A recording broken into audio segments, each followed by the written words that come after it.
Hello friends, स्वागत है आप सभी का एक बार फिर से लेटर खजाना में। तो डियर फ्रेंड, आज आप सभी को हम बताने वाले हैं मोस्ट इंपॉर्टेंट क्वेश्चन जो आप सभी के 27 मार्च को IUCL pipeline executive non executive paper में फंसेगा।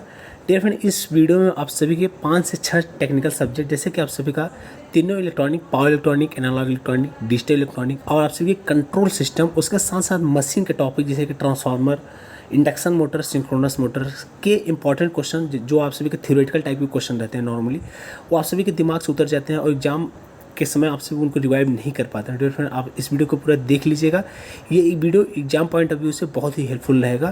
तो इस वीडियो को स्टार्ट करते हैं, पर उससे पहले डियर फ्रेंड एक बात और करना चाहेंगे, अगर आप चैनल पर नए हैं, पहली बार चैनल को विजिट कर रहे हैं तो तुरंत ही चैनल को सब्सक्राइब कर लीजिए ताकि आप सभी को ऐसे टेक्निकल से रिलेटेड नोटिफिकेशन अपडेट मिलता रहे। उसके साथ साथ टेक्निकल की जो भी वैकेंसियाँ रहती हैं उन पर रिलेटेड हम वीडियो भी बनाते रहते हैं, तो आप सभी को सारा टेक्निकल से जो भी रिलेटेड हमारी वीडियो है वो आप तक पहुँचता है। तो डियर फ्रेंड, तुरंत चैनल को सब्सक्राइब कर लीजिए। चलिए वीडियो को स्टार्ट करते हैं। जैसे कि आप देख सकते हैं अभी इसका पूरा PDF बनाया तो पीडीएफ में इंपॉर्टेंट क्वेश्चन हम आप सभी को बताने की कोशिश करेंगे, तो बस वीडियो को आप लोग लास्ट तक देखते रहिएगा, सारा इंपॉर्टेंट क्वेश्चन आप सभी का क्लियर हो जाएगा। तो चलिए क्वेश्चन स्टार्ट करते हैं ट्रांसफार्मर से। ट्रांसफार्मर में प्राथमिक एवं द्वितीयक कुंडलन के मध्य प्रतिरोध है। तो ऐसा क्वेश्चन आ सकता है आप सभी के एग्जाम में कि ट्रांसफार्मर होता है, उसके प्राथमिक कुंडली और द्वितीय कुंडली के बीच में रेजिस्टेंस कितना होता है? तो रेजिस्टेंस होता है अनंत, बोले तो इनफाइनाइट। ठीक। दूसरा क्वेश्चन, ट्रांसफार्मर में शून्य भार धारा पूर्ण भार धारा का कितना होता है? तो नियर अबाउट आप सभी का 1 से लेकर के 3% होता है। ठीक, ये हम ट्रांसफार्मर क्वेश्चन बता रहे हैं। उसके बाद आप सभी के इंडक्शन मोटर्स को बताएंगे, उसके बाद इलेक्ट्रॉनिक में चलेंगे, सीक्वेंस बाय सीक्वेंस हम सारे क्वेश्चन डिस्कस करेंगे। तो आगे देखिए, शुष्क सिलिका जेल का रंग कैसा होता है? तो शुष्क सिलिका जेल का रंग होता है नीला। ठीक, आगे चलिए, नमी सोखने के पश्चात सिलिका जेल का रंग कैसा हो जाता है? तो देखिए ये क्वेश्चन बहुत सारे लड़के गलत करते हैं, वो नीला और गुलाबी को कंफ्यूज हो जाते हैं। पहले तो नॉर्मली हेल्दी कंडीशन में वो गुलाबी टिक कर देते हैं, जिस चीज़ को आप सभी को ध्यान देना है। यहाँ पे नमी सोखने के बाद सिलिका जेल का रंग हल्का गुलाबी होता है और जब हेल्दी कंडीशन में होता है तो वो नीला होता है। ठीक है, चलिए आगे। ऑटो ट्रांसफार्मर में कितने वाइंडिंग होते हैं? तो ऑटो ट्रांसफार्मर में एक वाइंडिंग होते हैं, और ऑटो ट्रांसफार्मर जो पावर का ट्रांसफॉर्मेशन होता है वो कंडक्टिवली और इंडक्टिवली दोनों होता है। ठीक, जबकि आप सभी के कोर टाइप ट्रांसफार्मर में पावर का ट्रांसफार्मर सिर्फ इंडक्टिवली होता है। ठीक, आगे देखिए, ट्रांसफार्मर में कंजर्वेटर का कार्य क्या होता है? तो कंजर्वेटर क्या करता है? बकोल्ज रिले के जस्ट बाद लगा होता है। ठीक, तो तेल के प्रसार एवं संकुचन को समायोजित करता है। ठीक, तेल के एक्सपेंशन को समायोजित करने का काम करता है। आगे देखिए नेक्स्ट क्वेश्चन, ट्रांसफार्मर में उच्च नियमन का तात्पर्य है? तो हाई रेगुलेशन कह रहा है। ट्रांसफार्मर में हाई रेगुलेशन का क्या मतलब होता है? तो शून्य लोड से पूर्ण लोड तक वोल्टता का परिवर्तन, आप उसको डिफाइन कर सकते हैं ट्रांसफार्मर के हाई वोल्टेज रेगुलेशन के फॉर्म में। ठीक, चलिए आगे नेक्स्ट क्वेश्चन, ऑटो ट्रांसफार्मर एवं साधारण ट्रांसफार्मर में मुख्य अंतर क्या है? तो इसमें ताम्र की बचत हो जाती है। कहने का मतलब है ऑटो ट्रांसफार्मर का यूज जब आप सेम रेटिंग के लिए करते हैं तो इसमें तांबे की बचत हो जाती है in comparison to normal transformer. ठीक, चलिए आगे, ऑटो ट्रांसफार्मर में ताम्र बचत उच्चतम एवं ताम्र हानि न्यूनतम होगी जब रूपांतरण अनुपात कितना होगा? तो जब आप सभी का ट्रांसफॉर्मेशन रेशियो का मान 1 या 1 के आसपास होता है तो उस कंडीशन में आप सभी का ताम्र कॉपर का बचत होता है और उस वक्त कॉपर लॉसेस भी काफ़ी हद तक कम हो जाता है। ठीक, आगे देखिए, ट्रांसफार्मर में उत्पन्न होने वाले शोर को क्या कहते हैं? तो ट्रांसफार्मर में उत्पन्न होने वाले शोर को आप हमिंग कहते हैं। क्या कहते हैं? हमिंग कहते हैं। ठीक, चलिए आगे, धारा ट्रांसफार्मर सीटी का उपयोग सहायक उपकरण की भांति किया जा सकता है। तो किस किस उपकरण की भांति किया जा सकता है सीटी का उपयोग? तो यहाँ पे देखिए आंसर में एमीटर की तरह आप कर सकते हैं, वाट मीटर की तरह कर सकते हैं, वाट मीटर यंत्र के साथ कर सकते हैं आप। ठीक, आगे देखिए नेक्स्ट क्वेश्चन, सप्लाई आवृत्ति बढ़ने पर सबसे अधिक प्रभावित होने वाली हानियाँ क्या है? जब आप सप्लाई वोल्टेज की वैल्यू बढ़ाएंगे तो सबसे ज़्यादा कौन सा लॉसेस के मान में वृद्धि होगा? तो होगा आप सभी का हिस्टैटिस लॉस या फिर भंवर धारा हानि। ठीक, चलिए आगे नेक्स्ट क्वेश्चन, धारा ट्रांसफार्मर सीटी में बर्डिंग की इकाई क्या होती है? तो ये देखिए ये क्वेश्चन बहुत इंपॉर्टेंट है और आप सभी के एग्जाम में कई बार पूछा गया है, बहुत सारे एग्जाम में। तो धारा ट्रांसफार्मर में बर्डिंग की इकाई होती है वोल्ट एम्पियर। ठीक, तो उम्मीद करते हैं डियर फ्रेंड आप सभी को सारी चीज़ें समझ में आ रही होगी। ये हमारा पार्ट 1 का वीडियो है IUCL पे 27 तारीख के लिए। इसके बाद एक पार्ट का और वीडियो आएगा, इसमें हम 6 से 7 टेक्निकल सब्जेक्ट को कवर कर रहे हैं। उसके बाद नेक्स्ट वाली वीडियो में भी हम 6 से 7 टेक्निकल सब्जेक्ट को कवर करेंगे। तो आप हमारे इस वीडियो को देख लीजिए, उसके बाद सेकेंड पार्ट को भी जरूर देखिएगा। ठीक, तो यहाँ पे नेक्स्ट क्वेश्चन है आप सभी का, उच्चतम क्षमता वाले ट्रांसफार्मर प्राय किस स्थान पर प्रयोग किए जाते हैं? तो ये अल्टरनेटर के साथ प्रयोग किए जाते हैं। ठीक, तो चलिए आप सभी के ट्रांसफार्मर के इंपॉर्टेंट क्वेश्चन हो गए। अब हम बात करेंगे आप सभी के इंडक्शन मोटर के इंपॉर्टेंट क्वेश्चन पर। तो पहला क्वेश्चन है आप सभी का, एक रिपल्सन स्टार्ट इंडक्शन मोटर में सभी कम्यूटेटर सेगमेंट्स को शॉर्ट किया जा सकता है, तो किसमें किया जा सकता है? किसी शॉर्ट सर्किट युक्ति द्वारा। ठीक, आगे देखिए, repulsion start induction run motor में शॉर्ट सर्किटिंग युक्ति अपकेंद्री बल द्वारा ऑपरेट होती है, ये इसका आंसर है। ठीक, चलिए आगे, फुल स्पीड पर चलती हुई मोटर की दिशा रिवर्स करने के लिए इलेक्ट्रिकल कनेक्शन को रिवर्स करने की प्रक्रिया को क्या कहते हैं? तो इस प्रक्रिया को हम कहते हैं प्लगिंग। प्लगिंग में अपने लोग क्या करते हैं, सप्लाई जो दिए रहते हैं उसका कनेक्शन हम अपोजिट कर देते हैं, और जो हमारा पहले रोटेट कर रहा था क्लॉकवाइज हमारा फील्ड, अब वो एंटी क्लॉकवाइज रोटेट करने लगेगा और ये प्रकार से वो ब्रेकिंग करने लगेगा, तो हमारा आता है प्लगिंग ब्रेकिंग में। ठीक, चलिए आगे नेक्स्ट क्वेश्चन, यूनिवर्सल मोटर की स्पीड कम करने की सबसे अधिक सामान्य यांत्रिक विधि है, तो गियरिंग है। ठीक, चलिए इसी सिक्वेंस से next question, shaded pole motor में रोटेटिंग चुंबकीय क्षेत्र उत्पन्न किया जाता है शेडिंग कुंडली द्वारा। ठीक, चलिए नेक्स्ट क्वेश्चन,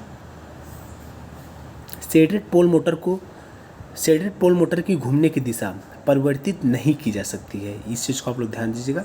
जो शेडेड पोल मोटर होती है उसके घूमने की दिशा को आप परिवर्तित कभी नहीं कर सकते हैं। ठीक, चलिए next question, shaded pole motor में घूर्णन की दिशा सदा क्या होता है? अनशेडेड या मेन पोल से शेडेड पोल की ओर होता है। ठीक, तो ये आप लोग पढ़े होंगे मशीन में कि अगर हम ये रोटेशन की डायरेक्शन पूछ रहा है कि शेडेड पोल टाइप का मोटर है और उसका रोटेशन का डायरेक्शन कहाँ होता है, तो वो अनशेडेड रीजन से शेडेड रीजन की तरफ होता है उसका डायरेक्शन, कुछ इस प्रकार। ठीक, चलिए आगे, एक सिंगल फेज मोटर क्या होती है? तो ये जो आप सभी का सिंगल फेज मोटर होता है आप सभी जानते होंगे, बस हमारा ये वीडियो बनाने का एम बस यही है कि आप सभी के सारे क्वेश्चन जो नॉर्मली हैं वो एक बार रिकॉल हो जाए, रिवीजन हो जाए। ठीक है, तो वो सिंगल फेज जो मोटर होता है वो सेल्फ स्टार्टिंग नहीं होती है। ठीक, इस चीज़ को आप लोग ध्यान दीजिएगा। चलिए next question, single phase motor का स्टार्टिंग वाला घुड़ एक कैपेसिटर प्रयुक्त करने से सुधारा जा सकता है, तो स्टार्टिंग वाइंडिंग के साथ श्रेणी में कनेक्ट करके। ठीक है, सिंगल फेज के मोटर का स्टार्टिंग वाला घुड़ आप कैपेसिटर को उसके स्टार्टिंग वाइंडिंग के सीरीज में कनेक्ट करके सुधार सकते हैं। ठीक, चलिए next question, single phase capacitor motor के रोटेशन की दिशा बदली जा सकती है, तो सिंगल फेज कैपेसिटर मोटर है, आप उसके रोटेशन की दिशा कैसे बदलेंगे? तो स्टार्टिंग अथवा मुख्य वाइंडिंग में से किसी एक के कनेक्शन को परिवर्तित करके। ठीक, उम्मीद करते हैं आप ये समझ चुके होंगे। आप स्टार्टिंग या मुख्य वाइंडिंग, मेन वाइंडिंग को आप जान ही रहे होंगे किसको कहते हैं, तो उस वाइंडिंग का कनेक्शन आप चेंज जब कर देंगे तो आप सभी का सिंगल फेज कैपेसिटर मोटर का रोटेशन की दिशा चेंज हो जाएगी। ठीक, चलिए नेक्स्ट क्वेश्चन, उच्च स्पीड तथा उच्च प्रारंभिक बला घुड़ की आवश्यकता होने पर उपयुक्त मोटर, तो आप सभी का उपयुक्त मोटर है यूनिवर्सल मोटर। यूनिवर्सल मोटर का उपयोग हम वहाँ करते हैं जहाँ पर हमें हाई स्पीड एवं हाई स्टार्टिंग टॉर्क की ज़रूरत पड़ती है। ठीक, चलिए next question, single phase universal motor को प्रयुक्त किया जा सकता है, तो सिंगल फेज यूनिवर्सल मोटर को आप एसी तथा डीसी दोनों पर प्रयुक्त कर सकते हैं। ठीक, चलिए next question, pistol type drill machine के लिए उपयुक्त सिंगल फेज मोटर कौन सा है? तो पिस्टल टाइप ड्रिल मशीन के लिए उपयुक्त single phase motor universal motor है। ठीक, चलिए नेक्स्ट क्वेश्चन, यदि एक फेज मोटर की स्टार्टिंग वाइंडिंग डिस्कनेक्ट नहीं होती है तब मोटर उच्च धारा लेती है तथा गर्म हो जाती है। ठीक है, तो उम्मीद करते हैं आप इसका भी आंसर समझ चुके होंगे। चलिए इसी सीक्वेंस से नेक्स्ट क्वेश्चन, किसी सर्किट द्वारा जितनी कम रिएक्टिव पावर ली जाती है उसका पावर फैक्टर उतना ही उत्तम होता है। इस चीज़ को आप लोग ध्यान दीजिएगा, इसको याद कीजिएगा, एक क्वेश्चन पूछा जा सकता है। ठीक है, जितने भी क्वेश्चन बता रहे हैं वो आप सभी के एग्जाम दृष्टिकोण से महत्वपूर्ण है, तो इस वीडियो को पूरा देखिएगा, उसके बाद पार्ट 2 आएगा, उसको भी पूरा सीन कर लीजिएगा। ठीक है, तो चलिए नेक्स्ट क्वेश्चन, सिस्टम के पावर फैक्टर सुधारने के लिए जनरेटिंग स्टेशन द्वारा डिलीवर किए गए किलोवाट क्या होते हैं? बढ़ते हैं। ठीक, चलिए next question, AC transmission line में लाइन के दोनों सिरों पर फेज वोल्टेज में अंतर का कारण होता है, कि मतलब क्या कारण होता है? तो ये रिएक्टेंस के कारण ऐसा होता है। ठीक, चलिए नेक्स्ट क्वेश्चन, लोड शेडिंग की उपयुक्त विधि क्या है? तो लोड शेडिंग की जो उपयुक्त विधि है वो है लोड स्विच ऑफ करना। ठीक, चलिए आगे, पानी के जहाज में विद्युत शक्ति उत्पन्न करने हेतु प्रयुक्त विधि, तो ये विधि है आप सभी का डीजल प्लांट। ये क्वेश्चन आप सभी के पिछली बार यूपीपीएससी में पूछा गया था, तो बहुत सारे लड़कों ने गलत भी क्वेश्चन किया था, तो आप यहाँ पे ध्यान दीजिएगा। जो पानी के जहाज में विद्युत शक्ति उत्पन्न करती है उसके लिए जो विधि उपयुक्त प्रयोग करते हैं अपने लोग वो डीजल प्लांट है। ठीक, चलिए नेक्स्ट क्वेश्चन, पेल्टन व्हील क्या है? तो यह एक उच्च शीर्ष टरबाइन है। क्या है? यह एक उच्च शीर्ष टरबाइन है। ठीक, इस चीज़ को आप लोग ध्यान दीजिएगा। Next question, super heater car होता है तो सुपर हीटर में क्या होता है? उष्ण जल का ताप बढ़ाया जा सकता है, या फिर आप ऐसे समझिए कि जो आप सभी का बॉयलर होता है उसमें से जो वेपर निकलती है उस वेपर का ये टेम्परेचर बढ़ा देता है और प्रेशर कांस्टेंट रखता है। ठीक, ये आप सभी का सुपर हीटर करता है काम। चलिए, अतितापित सुपर हीटेड भाप सदैव संतृप्त ताप में उच्च ताप पर होती है। ठीक, चलिए आगे देखिए, ये कुछ ज़्यादा हिंदी हो रहा है। हम सेकंड वाले पार्ट में इंग्लिश में क्वेश्चन लाएंगे। यहाँ पे मे भी हमें भी ऐसा लग रहा है इंग्लिश हिंदी ज़्यादा हो जा रहा है, तो ये टेक्निकल स्टूडेंट के लिए दिक्कत वाली बात है। तो आगे इस चीज़ को हम ध्यान देंगे, डोंट वरी। चलिए आगे, टरबाइन की गति को नियंत्रित करता है तो टरबाइन की गति को आप सभी का गवर्नर नियंत्रित करता है। ठीक, तो ध्यान दीजिएगा। चलिए आगे, डीजल पावर प्लांट की running cost steam power plant की अपेक्षा होती है। डीजल पावर प्लांट की जो रनिंग कॉस्ट होती है वो स्टीम पावर प्लांट की अपेक्षा अधिक होती है, तो इसको आप ध्यान दीजिएगा। आगे देखिए नेक्स्ट क्वेश्चन, ऊर्जा का कमर्शियल सोर्स है तो कमर्शियल सोर्स क्या होता है ऊर्जा का? सोलर, हवा, बायोगैस, ये सब आप सभी के पावर सिस्टम के क्वेश्चन है, पावर प्लांट के क्वेश्चन है। चलिए आगे, थर्मल पावर प्लांट की पूर्ण दक्षता क्या होती है? तो आप सभी के थर्मल पावर प्लांट का अगर फुल इफिशिएंसी की फार्मूला पूछे तो बॉयलर दक्षता इंटू टरबाइन दक्षता इंटू जनरेटर दक्षता का मल्टीप्लिकेशन होता है। ठीक, चलिए नेक्स्ट क्वेश्चन, खान एवं विस्फोटक गैस वाले स्थानों हेतु उपयुक्त रेल सेवा पद्धति, तो ये है आप सभी का आंसर बैटरी लोकोमोटिव। ठीक, आगे देखिए, लोकोमोटिव में विद्युत ब्रेकिंग के लाभ क्या होते हैं? तो यहाँ पे रेलवे लाइन को हानि नहीं होती, ये इसका सबसे बड़ा लाभ है। ठीक, ब्रेकिंग की सबसे अधिक महंगी विधि कौन सी है? तो विद्युत लोकोमोटिव में रीजनरेटिव ब्रेकिंग जो होती है वो सबसे अधिक महंगी विधि है। ठीक, ट्रामे परिपथ के रिटर्न वायर का कार्य क्या होता है? तो ट्रामे परिपथ का जो रिटर्न वायर का कार्य होता है रेल द्वारा संपन्न कराया जाता है। ठीक, आगे देखिए, छोटे पाथ की ट्रैक्शन लाइन में वोल्टता एवं आवृत्ति कितनी होती है? तो इसमें अगर हम वोल्टेज की बात करें तो 15 kV से लेकर के 25 kV होती है, और हर्ट्ज की हम बात करें तो 16 सहित 2/3 हर्ट्ज से लेकर के 25 हर्ट्ज तक होती है। ठीक, उपनगरी या फिर सब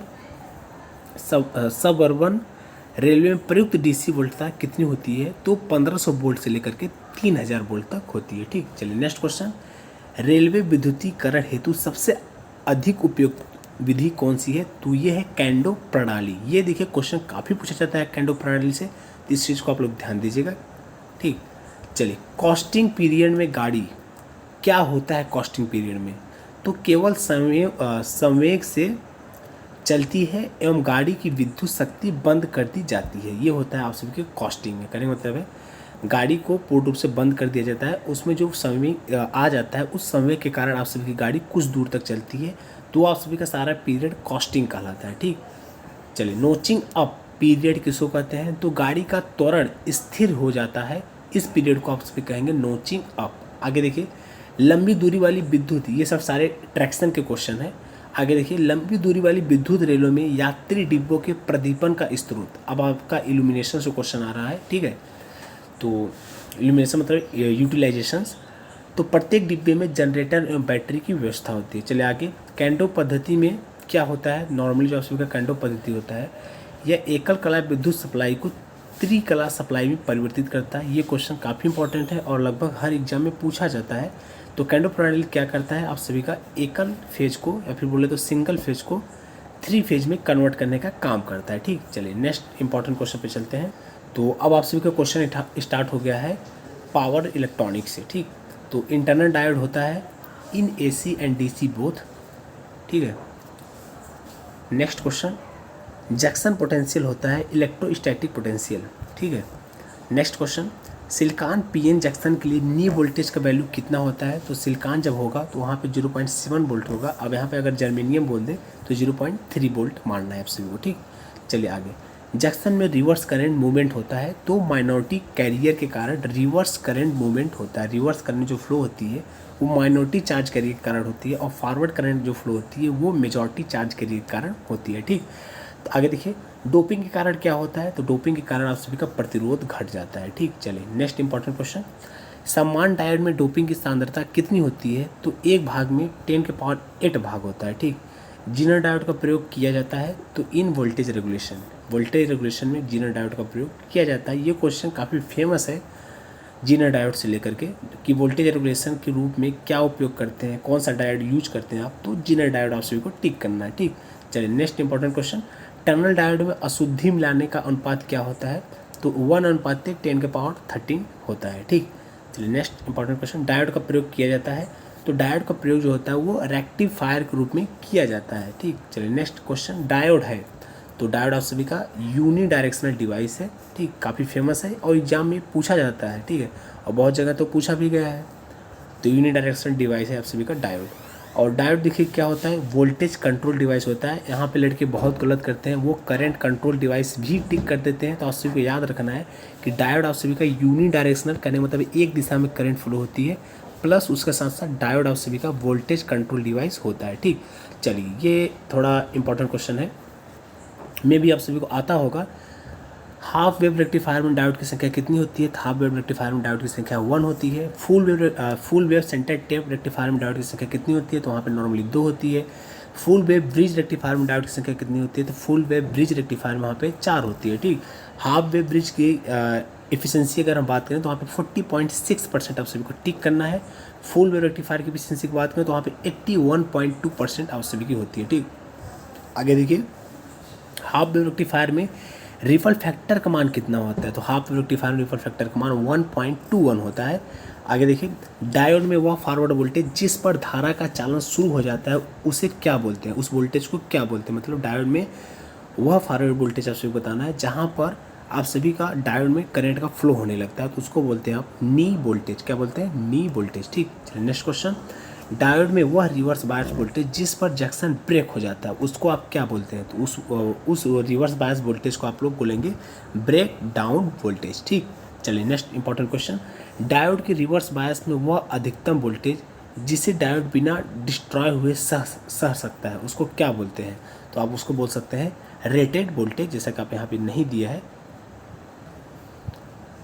तो आप सभी के एनालॉग इलेक्ट्रॉनिक भी खत्म हो गया, ऊपर पावर इलेक्ट्रॉनिक भी खत्म हो गया। अब यहाँ से स्टार्ट होता है डिजिटल इलेक्ट्रॉनिक के इंपॉर्टेंट क्वेश्चन।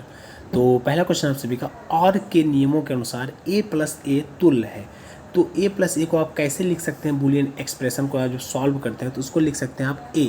ठीक है, जैसा कि यहाँ पे है। आगे देखिए, और के नियमों के अनुसार a+a बार किसके तुल्य है, तो ये a+a बार जहाँ भी हो, आप अगर बूलियन एक्सप्रेशन सॉल्व कर रहे हैं तो वहाँ पे उसको उस वैल्यू को a1 लिख दीजिए। ठीक, चलिए नेक्स्ट क्वेश्चन, डेसिमल संख्या बाइनरी, डेसिमल संख्या 15 बाइनरी संख्या के तुल्य है। 15 का बाइनरी आपसे वो निकालना है, तो आपसे कुछ नहीं करना है, 15 को 2 से डिवाइड करते जाइए, 7 बचा 1, 3 बचा 1 और दुक्का 1 बचा 1, कुल मिलाकर के आप इसको ऐसे सॉल्व करेंगे। मे भी आप सॉल्व करना जानते होंगे, तो नॉर्मली हम बता देते हैं, इसका आएगा 111।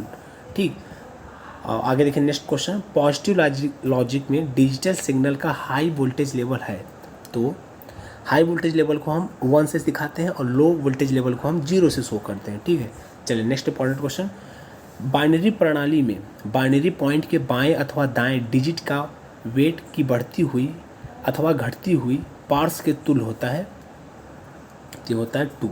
ठीक, चलिए नेक्स्ट इंपॉर्टेंट क्वेश्चन, डेसिमल संख्या को बाइनरी में कन्वर्ट करने के लिए डेसिमल संख्या को लगातार से भाग दिया जाता है।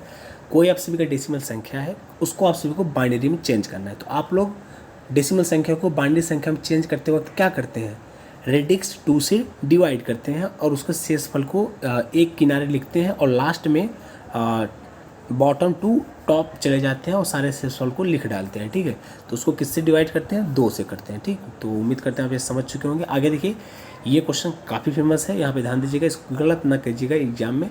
1 बाइट कितने बीट के बराबर होता है, तो 1 बाइट आप सभी का जो होता है वो 8 बीट के बराबर होता है। बाइनरी प्रणाली का रेडिक्स कितना होता है, तो बाइनरी प्रणाली का जो रेडिक्स होता है वो 2 होता है। ठीक है, 2's कम्प्लीमेंट प्रणाली में साइन बीट होता है, तो 2's कम्प्लीमेंट प्रणाली में जो आप सभी का साइन बीट होता है MSB बीट होता है, मैक्सिमम सिग्निफिकेंट बीट, इसका फुल नेम होता है। तो जो इधर वाली होती है, जिसे ऐसे ऐसे कोई लिखा रहेगा ऐसे ऐसे 0, ठीक है, तो ये वाला जो है मैक्सिमम सिग्निफिकेंट बीट, ये आप सभी का साइन दिखाता है। 1 है तो इसका मतलब माइनस और 0 है तो इसका मतलब प्लस को शो करता है। ठीक, चलिए आगे, बाइनरी संख्या प्रणाली में डिजिटल की संख्या होती है सॉरी फ्रेंड्स, बाइनरी संख्या प्रणाली में डिजिट्स की संख्या होती है, तो डिजिट्स की संख्या होती है 2, एक होती है आप सभी की 0, एक होता है 1। ठीक, चलिए आगे। बूलियन व्यंजक A.B.C पूरे का बार तुल्य है, तो आप इसको डिमॉर्गन के थ्योरम से सॉल्व कीजिए, तो इसका वैल्यू आ जाएगा A bar plus B bar plus C बार। अब ये भी डिमॉर्गन्स का सेकेंड लॉ है, ये फर्स्ट लॉ था, ये सेकेंड लॉ है। A bar plus B bar plus C बार पूरे का बार किसके तुल्य होगा, तो होगा A.B.C। ठीक, चलिए। कम्युनिकेशन प्रणालियों में प्रयुक्त की जाने वाली विधि है, तो डिजिटल एंड एनालॉग दोनों। चलिए नेक्स्ट इंपॉर्टेंट क्वेश्चन, थायरिस्टर का आविष्कार किस सन में हुआ था, तो थायरिस्टर का आविष्कार 1957 में हुआ था। आगे देखिए, सिंक्रो ट्रांसमीटर एवं कंट्रोल ट्रांसफार्मर की संरचना कैसी होती है, तो स्टेटर की एक समान तथा रोटर की अलग अलग होती है। ठीक, आगे देखिए नेक्स्ट इंपॉर्टेंट क्वेश्चन, बैंडविड्थ किस कंपेसेटर्स द्वारा बढ़ाई जा सकती है, तो फेज लीड नेटवर्क के द्वारा बढ़ाई जा सकती है। आगे देखिए, किसी सिस्टम में ट्रांसफर फंक्शन द्वारा निम्न में से किसका अध्ययन किया जा सकता है, तो ट्रांजिएंट व्यवहार एंड स्टेडी स्टेट व्यवहार को आप अध्ययन कर सकते हैं।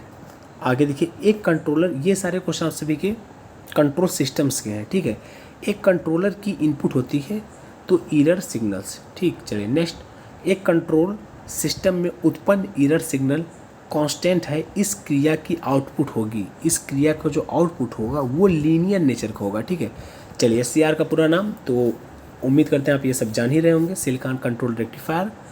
ठीक, सिलिकॉन कंट्रोल रेक्टिफायर। आगे देखिए, SCR का उपयोग किया जाता है, मतलब SCR का उपयोग कहाँ किया जाता है, तो स्पीड कंट्रोलर्स में SCR का उपयोग किया जाता है, इल्यूमिनेटिव कंट्रोलर्स में, वेल्डिंग कंट्रोलर्स में SCR का उपयोग हम करते हैं। ठीक, चलिए, ट्रायक कितने परत वाली PN संधि संरचना है, तो ट्रायक आप सभी की जो होती है 5 परत वाली संधि संरचना है। आगे, विद्युत मशीन में थायरिस्टर का प्रयोग किया जाता है, तो ये क्वेश्चन पूछ रहा है कि विद्युत मशीन में थायरिस्टर का प्रयोग किया जाता है या नहीं, है या नहीं बताना है, तो हाँ प्रयोग किया जाता है। ठीक, चलिए नेक्स्ट, सिंक्रो ट्रांसमीटर किस प्रकार का कार्य करता है, तो ये एक ट्रांसफार्मर की तरह कार्य करता है। ठीक, चलिए नेक्स्ट इंपॉर्टेंट क्वेश्चन, किसी लीनियर सिस्टम का विवरण देने में प्रारंभिक बिंदु सिस्टम उपकरण समीकरण हो सकती है। ठीक, आगे देखिए इंपॉर्टेंट क्वेश्चन, एक उत्तम कंट्रोल प्रणाली में निम्न के अतिरिक्त सभी गुण होते हैं, तो कौन सा ऐसा गुण होता है जो एक उत्तम कंट्रोल प्रणाली, मतलब एक अच्छी, या फिर बोले तो गुड कंट्रोल सिस्टम में कौन सा गुण नहीं होता है, तो आप सभी का लो रिस्पांस, ये गुण नहीं होता है, बाकी सब होते हैं। ठीक है, फास्ट रिस्पांस होता है कुल मिला करके। इलेक्ट्रोमैग्नेटिक डिवाइस है, तो जो आप सभी का LVDT linear voltage differential transformer होता है, आप सभी ये क्या करता है, डिस्प्लेसमेंट को मेजर करता है, एक प्रकार के पैसिव डिवाइस है। ठीक, एक्टिव डिवाइस, पैसिव डिवाइस, ये आप सभी को